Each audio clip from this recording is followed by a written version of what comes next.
Assalamualaikum warahmatullahi wabarakatuh. Baik, sebelum pembelajaran dimulai, silakan berdoa terlebih dahulu dan setelah itu cek kehadiran. Sudah ya? Baik, selanjutnya, sebelum kita memasuki materi pada pertemuan kali ini, apakah ada yang ingin ditanyakan terkait dengan materi sebelumnya? Atau langsung lanjut dengan materi pada pertemuan kali ini? Baik, langsung lanjut ya. Baik, pada pertemuan kali ini kita akan membahas atau mempelajari KD 3.12, yakni membandingkan kritik sastra dan esai dari aspek pengetahuan dan pandangan penulis, dan juga mempelajari KD 4.12, yakni menyusun kritik dan esai dengan memperhatikan aspek pengetahuan dan pandangan penulis. Baik, selanjutnya tujuan dari kita mempelajari materi pada pertemuan kali ini adalah agar peserta didik dapat mengetahui perbedaan antara kritik sastra dan juga esai jika dilihat dari segi aspek pandangan penulis, dan juga agar peserta didik dapat menyusun kritik dan esai dengan memperhatikan aspek pengetahuan dan pandangan penulis. Sedangkan manfaat dari kita mempelajari KD ini adalah agar peserta didik dapat mengetahui perbedaan antara kritik sastra dan esai jika dilihat dari segi aspek dan pandangan penulis, sehingga nantinya ketika peserta didik diminta untuk membedakan antara kritik sastra dan esai, peserta didik dapat membedakannya, dan juga agar peserta didik dapat menyusun kritik dan esai dengan aspek pengetahuan dan pandangan penulis. Membandingkan kritik sastra dan esai. Yang pertama, kritik sastra. Apa itu kritik sastra? Kritik sastra adalah tanggapan atau respon pembaca terhadap hasil karya sastra, baik itu berupa puisi ataupun prosa seperti cerpen maupun novel. Kritik sastra ditulis secara sistematis dan di dalamnya terdapat penilaian baik buruk. Adapun panjang pendeknya sebuah kritik sastra itu tidak ditentukan, karena panjang atau pendeknya kritik sastra itu ditulis sesuai dengan kebutuhan dan kedalaman isi. Dan yang perlu diperhatikan dalam menulis kritik sastra adalah meskipun menggunakan pandangan penulis, kritik sastra tetap harus ditulis secara objektif karena berdasarkan atau berlandaskan sebuah hasil karya yang real atau nyata. Selanjutnya, yang nomor 2, esai. Apa itu esai? Esai adalah salah satu bentuk karya ilmiah. Dan esai adalah sebuah tulisan yang menguraikan suatu masalah berdasarkan sudut pandang penulis, akan tetapi hanya sepintas atau tidak secara detail begitu. Dan karena hanya sepintas, oleh karena itu pendapat atau argumen yang ada dalam esai biasanya hanya berupa pendapat pribadi. Dan penulis esai sangat dianjurkan untuk mengemukakan pendapat, tetapi harus tetap memiliki alasan mengapa pendapatnya seperti itu.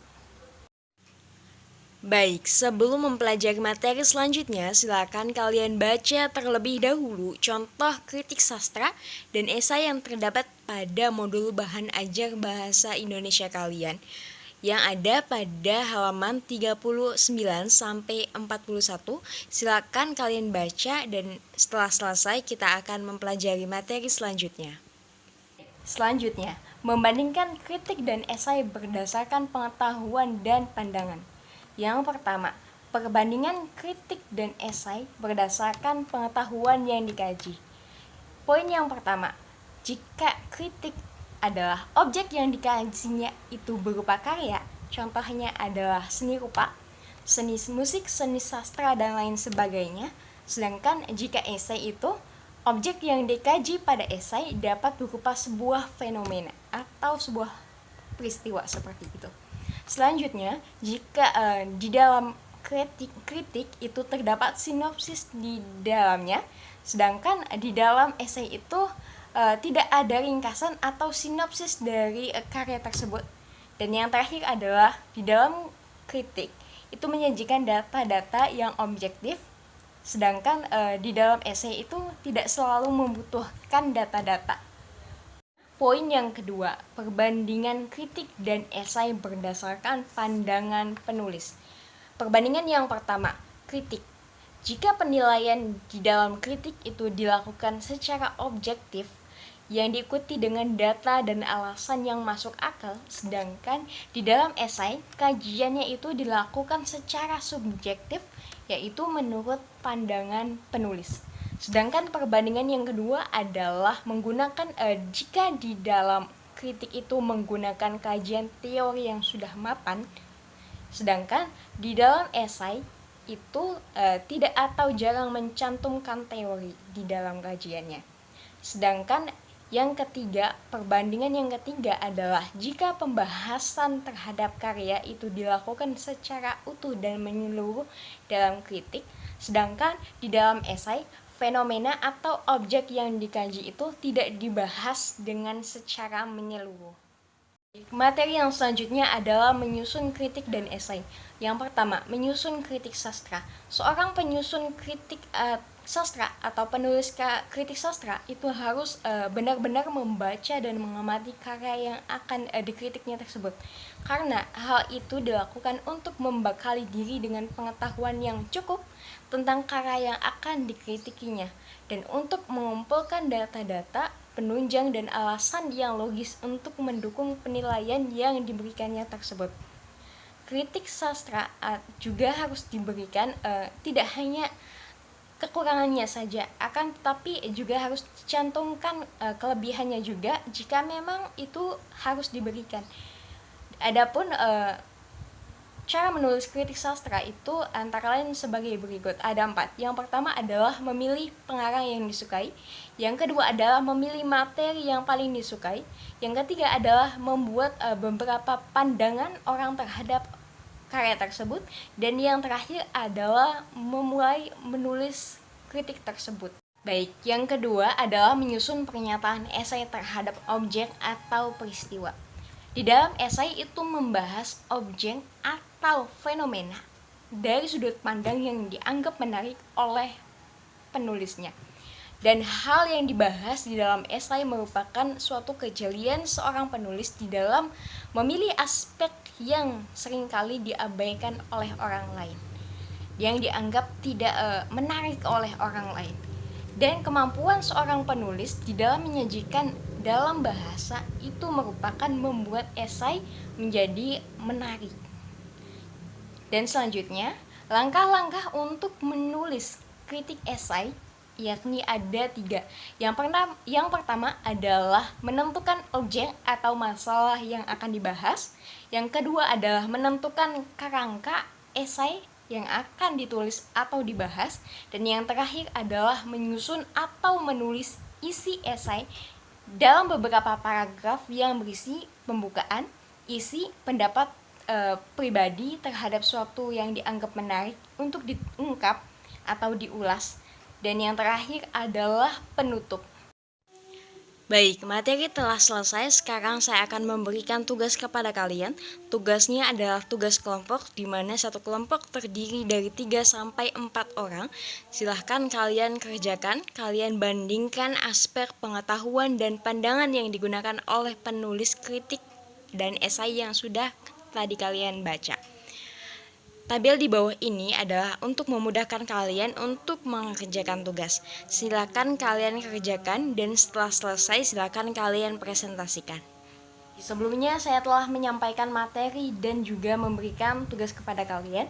Sekarang karena kalian sudah selesai mengerjakan tugas yang saya berikan, silahkan siapa yang bisa atau berani memberikan rangkuman terkait dengan pertemuan kali ini. Silakan, apakah ada? Baik, tidak ada. Karena tidak ada, sekarang saya yang akan memberikan rangkuman terkait dengan materi pada pertemuan kali ini. Baik, pada pertemuan kali ini kita membahas KD 3.12 dan KD 4.12, yakni KD 3.12 adalah membandingkan kritik sastra dan esai, sedangkan KD 4.12 yakni menyusun kritik dan esai. Yang dimaksud dengan kritik sastra adalah tanggapan atau respon pembaca terhadap hasil karya sastra, baik itu berupa karya puisi ataupun prosa seperti cerpen maupun novel. Sedangkan yang dimaksud dengan esai adalah sebuah tulisan yang merupakan menguraikan suatu masalah yang berdasarkan sudut pandang penulis, akan tetapi hanya secara sepintas atau tidak secara detail seperti itu. Sedangkan yang selanjutnya mengenai materi KD 4.12 yakni menyusun kritik dan esai.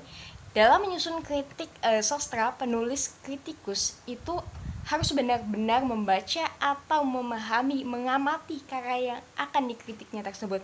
Sedangkan di dalam menyusun esai, hal yang dibahas di dalam esai merupakan suatu kejelian seorang penulis di dalam memilih aspek yang seringkali diabaikan oleh orang lain.